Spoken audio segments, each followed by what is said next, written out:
It's definitely scary. It was definitely scary at the beginning when I kind of just looked at my wife and my kid and I was like, listen, this is all I know how to do. Like I'm a chef, I make food, I don't have other schooling, I don't do anything else. I spend 12 to 14 hours a day in a restaurant. If the restaurant industry is looking like this for the next 5 years, I still have bills to pay. I've got a kid growing up. I can't sit on the sidelines for 5 years. I need kind of something now. Yeah, so I guess at the beginning goes way back to when I was just a little kid, kind of taking care of my little sister. There was a lot of times where I'd have to kind of like make breakfast, lunch, or dinner for us, and it was something I hated to do. And then it got to the point where I just kind of grew an interest into it.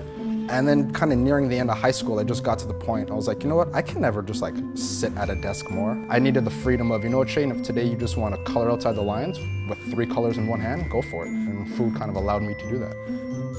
So being the black Jew part of me grew up kind of Jewish with the holidays. So every holiday, all the women in my family would get into the kitchen and really make one dish called Moroccan cigars. Ground beef with just a very basic seasoning, just kind of cumin, some fresh parsley.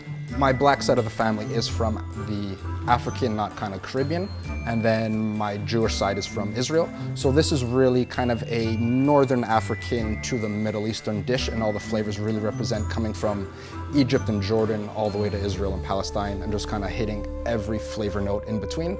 So right now in Toronto, Ontario, there are very few places that kind of concentrate on this style of food. And if you wanted anything like this, or anything else really, you can always come to me.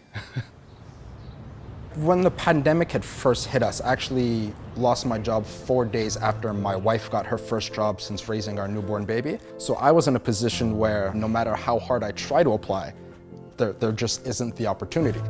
Tre'dish is the opportunity of being your own business owner.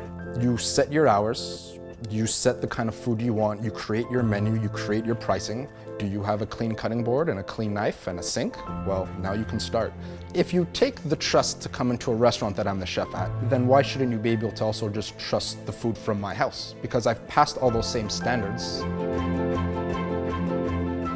Usually a chef is always going to, where can I get the local, sustainable, organic food? But now the consumer is going to be able to choose that through the people.